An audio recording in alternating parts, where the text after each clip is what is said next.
Hey, let's go ahead and bring in our next guest, Pablo and Pals. What's going on, man? How are you? Pablo Saenz, how's it going? It's going great. What's new with you? Well, you know, I've got some on CD Baby. You can pick up some of my Pablo and Pals songs. They're available on digital download for only 99 cents. So you're on CD Baby with your digital with download. Your music? I got 4 songs on there right now. I got the Hello song we played here last summer. We sang that song. And then we also have Cool Cat ABCs, Reggie the Red-Headed Chipmunk. Right. Oh, Reggie the Red-Headed Chipmunk. And My Friend Eli. Those 4 songs are on there now. We're going to see how it rolls and make some more videos, hopefully before the summer's over, and roll on with that. Well, I'll tell you what, I'm thinking about downloading these because, you know, my daughter just turned 10 months old yesterday. And I want to kill the Wiggles. You know what? There you go. I am done with the Wiggles. I'll tell you what I do. I'll bring you some CDs later. Okay. You know, gratis. They're on me. Now, right? what about the videos? The videos, we're still in process. We've made the 2 videos we premiered here, and we just got to get around the time to do it and get the. I have kids in the next one, so I've got to get some rehearsal times in. I've been on vacation. I'm teaching right now, so I have a little bit of break time. Where'd you go vacationing? Actually, I went to Chicago. Nice. My son Tyler, he lives over there, and he showed me the city. Did you go to a ball game? Didn't go to a ball. It was All-Star break. Oh no! So, but I walked by the stadium probably 4 or 5 times. Did you go see some music? Went and saw some jazz, some really good jazz. And did you eat some hot dogs and pizza? We ate lots of hot dogs and some deep dish. Right. Deep dish pizza was did you phenomenal. Did you play any golf in downtown at the little executive course? No, I didn't have time for golf. That's 4 hours. That takes up a day. It's a little 9-hole they have downtown. It's pretty fun. I'll have to look that up next time I go. Next time I go. Now, I'm curious. I mean, you wrestled under Coach, right? I wrestled for Coach. Right? That's correct. And now you're making children's videos. Well, you know, like Coach said, once you wrestle, everything else is easy. You know, wrestling is such a disciplined sport that you put your mind to doing things and setting your goals and succeeding that pretty much anything you want to do is easier after that because you have the work ethic, you understand it's going to take time, and you're going to have to put time in to do anything. So I've played drums about a year less than I've wrestled. And, you know, drummers never get respect. I'd write songs, and they say, that's a great song, Pablo. Thanks for bringing it. Let's play some real music now. So I thought, you know, I had this keyboard, and some songs came to my head. And I had a comedy album I was working on at the time. But the children's music was really catching more my interest. So my kids were getting older, and I thought, this is perfect. Something to do. I got tired of this. We sing silly songs and play because you got to hear them over and over. Right. And even my songs, some people said I've had to hide the CD from the kids because they just want to hear the songs over and over. But that's how they learn. That's how they get those good habits. That's how they pick up the good hygiene and develop as people.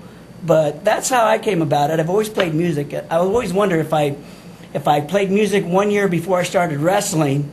What would have happened? But good thing I started wrestling first, and I always ran cross country and did track. But wrestling was you could have been one of the new kids on the block, Pablo. You never know. I got some moves, but I'm not sure if I'm quite that well. But you know what we've got going on? Talking about wrestling, I was part of Coach's first championship team in 1985. We were PC2A champions, Pacific Coast Athletic Association, and we're having a reunion coming up with wrestling coming back. I thought it's a great time to rally the troops, get some good support. David White had mentioned, you know, we've got wrestling back. What are we going to do to help keep it going? So I thought, well, my part, let's get everybody together, people that can make it to matches. Let's go. Normally you would have a reunion at a match, before a match, and go hang out at a wrestling match. Since there aren't any right now, I thought Fresno State tailgate. Who'd we beat in the championship? Utah State. So it's October 10th, Fresno State tailgate. You're invited. Come on down. I want to go. Yeah, Fresno State's giving us a tent. John Creeps hooked us up with a tent. We're getting a block of tickets. Nice. So we're going to have just a good old time and kick off. You know, it's a reunion, 30-year reunion for I know I don't look that old, but I was a part of that team. What weight did you wrestle? I wrestled at 118 pounds. Wow. Coach needed me. I'd go up to 126. And I think I even wrestled 134s one time just because to fill in. Because you can always be under, but just not over? Right, you could just bump up. And a lot of times, there was one year our starting 26-pounders redshirting, so I would bump up now and again.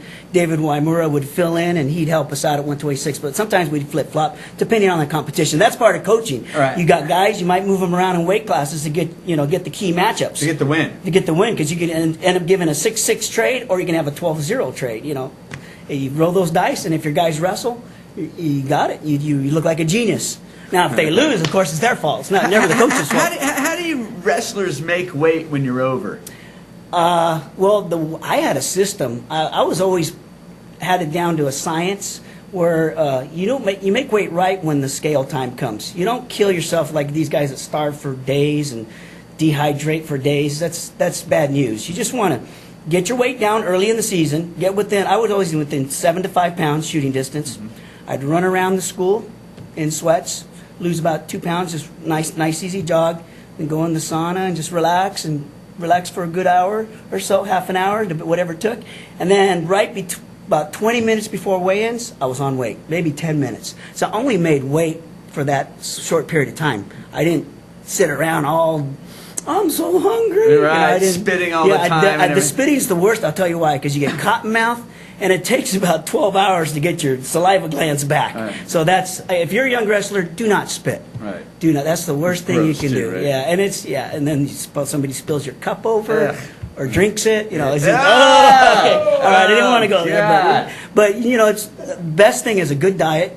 Get your carbs when you need them, eat your proteins when you need them, get an ideal weight. Now they have the dehydration because we had those few guys that passed away, those wrestlers that died making weight. So now you have to have a hydration test before the season starts. Really? And so then they give you the ideal weight. So I'm sure there's ways around it, but it's getting more and more healthy because that's the toughest thing is not only do you got to beat your opponent, you got to beat the scale. Mm-hmm. And sometimes that's a challenge. You're a teacher. I teach now. I've been just about everything you can do in education. I went from teacher. I was a wrestling coach, track coach, cross-country coach. I've also was a activities director at Reedley High School. Right. I was a learning director in Reedley, and I was a principal for a few years. But my heart was in the classroom, and I really felt that I wanted to I could not touch kids, but connect with kids. You wrestlers. Connect with kids, and I thought classroom's the best place for me to do that. And of course, it frees me up more time to do Pablo and Pals. Sure. And we're looking on hitting a tour this fall, doing some assemblies and rolling on from there. Awesome. And then maybe make a triumphant return next summer. Cool. The CD, baby. Look for Pablo and Pals. CD. You can search Pablo and Pals. The songs will come up, or you can go to Pablo and Pals Facebook, Pablo and Pals at gmail.com. Just type it in and search it, and have a great time and enjoy. Awesome.